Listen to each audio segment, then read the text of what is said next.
Welcome to our channel Modern Family Wisdom that offers well-researched, science-backed solutions to day-to-day family issues. Have you ever had that moment in your kitchen? You spot a tiny flying insect. You squint. You nod confidently. Ah, fruit fly. You set out the apple cider vinegar trap. You feel clever, almost proud. And then, 2 days later, there are more of them. You look closer this time. These ones seem different. They're longer, leggier. They're hovering over your basil plant, not the banana peel. That is the moment of peak frustration, because your strategy isn't slightly wrong. It is completely wrong. You're not fighting one pest. You may be fighting 4. And the solution that works perfectly for one does absolutely nothing for the others, except waste your vinegar and test your patience. Why identification? Is everything effective? Pest control always begins with identification. Any trap, spray, or home remedy is just a temporary confidence boost if you don't find the breeding source. And you cannot find the breeding source unless you know what you are actually dealing with.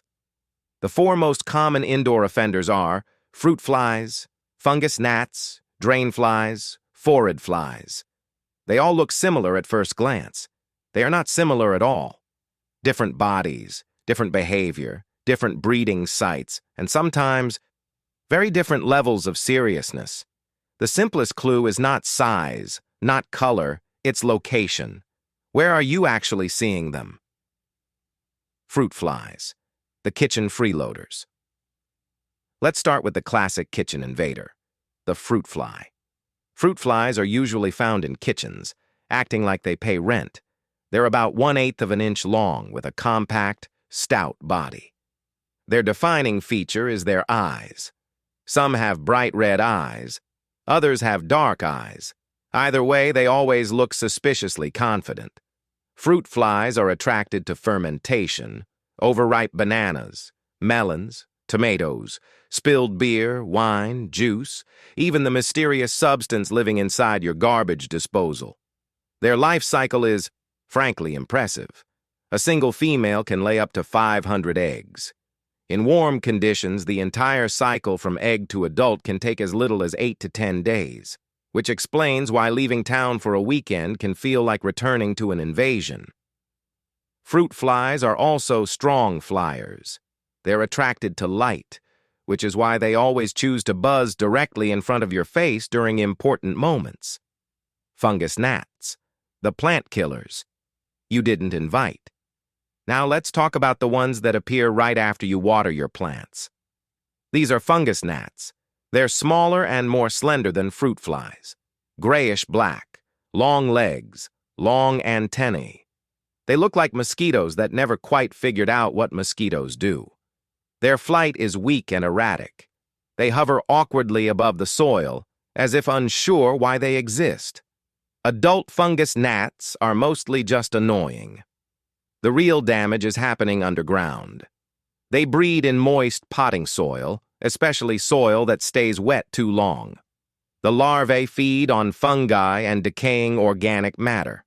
But when numbers increase, they move on to chewing delicate plant roots. The result is a plant that looks tired, confused, and deeply disappointed in you. The plant is not the problem. The moisture is. Drain flies, the fuzzy ones. You wish you hadn't met. Next up, drain flies. Drain flies are usually found in bathrooms, basements, or anywhere plumbing exists. They're about the same size as fruit flies, but visually, very different. They're fuzzy, hairy, almost moth-like. They look like the goth cousin of the tiny fly family. Drain flies breed in biofilm. Biofilm is the slimy, sticky organic buildup inside drains, pipes, septic lines, and condensation pans. It is not pleasant. Unfortunately, it is extremely nutritious to them. Surface cleaning does not solve this. It only makes the drain look clean, which is not the same thing. Phorid flies, the one you take seriously. Now we come to the one you do not ignore, the phorid fly. Phorid flies are small and dull brown, with a distinct humpbacked thorax. But their behavior is the real warning sign. When disturbed, phorid flies do not fly first. They run. They scuttle across surfaces in sudden, jerky movements.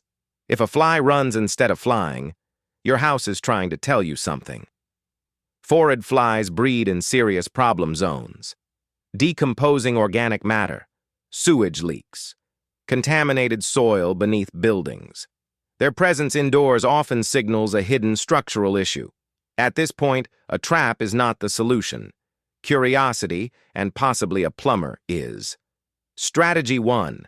Sanitation, the unsexy truth. Sanitation is the foundation of all control. If insects cannot eat and cannot breed, the problem ends. No drama required.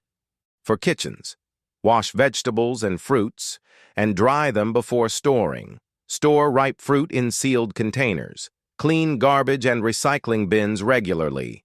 For drains, do not rely on bleach or ammonia. They skim the surface, leave the biofilm intact, and politely exit. Instead, use enzymatic or microbial cleaners. These products digest grease and organic buildup, removing the entire habitat. No eviction notice needed. For houseplants, let the top 1 to 2 inches of soil dry completely. Switch to bottom watering if needed. Add a ½ inch layer of coarse sand or fine gravel. Moisture control is not optional. It is the main event. Strategy 2. Traps and biology. Once breeding sites are handled, lingering adults need to go. Fruit flies cannot resist fermentation. Apple cider vinegar smells like rotting fruit. Add a few drops of dish soap. The soap breaks surface tension. They land, they sink, they do not escape. This is not poison, this is physics. Yeast traps work too. Warm water, sugar, and yeast release carbon dioxide, which fruit flies find irresistible. Just remember to replace it when the yeast gives up on life. For fungus gnats, bait doesn't work. They're attracted to color. Yellow sticky cards placed at soil level capture adults as they emerge, often mid-celebration. To control larvae, biological options work best. Bacillus thuringiensis israelensis is a naturally occurring bacterium. Larvae eat it. It affects only them. Safe, effective, quietly ruthless. Hydrogen peroxide is another option. 1 part 3% hydrogen peroxide to 4 parts water. It kills larvae on contact and quickly breaks down into oxygen and water. Simple chemistry. Very little drama. Minimum risk pesticides. Some products fall under EPA 25B minimum risk pesticides. They use familiar ingredients like peppermint oil, clove oil, cinnamon oil, citric acid. They require no federal registration due to their safety profile. Many have 0 restricted entry and 0 pre-harvest intervals, which means you can treat your basil plant in the morning and still eat pasta that night without concern. Insect growth regulators. The long game. Insect growth regulators do not kill insects. They stop them from growing up. Products like hydroprene mimic juvenile hormones. Larvae never reach maturity, never reproduce. They remain stuck in biological limbo. No next generation. Quiet, invisible control that works for months. Critical safety warning: cats and sprays. Quick kill sprays often contain pyrethrins or permethrin. They are effective. They are common. And for cats, they are extremely dangerous. Cats lack the liver enzymes needed to break these chemicals down. The toxin builds up in the nervous system. Exposure can happen through treated floors or contact with treated dogs. Symptoms include tremors, seizures, and can be fatal without immediate care. Effective pest control is useless if it endangers your household. Final takeaway. You can now tell the difference. You won't treat fungus gnats with fruit fly traps. You won't ignore a fly that runs instead of flying. From vinegar and dish soap to microbial cleaners to hormone-based growth regulators, you now understand the full spectrum of control. The real question isn't whether solutions exist. It's how deeply you're willing to manipulate the biology of pests in your own living space. Something to consider the next time a tiny flying insect tests your patience.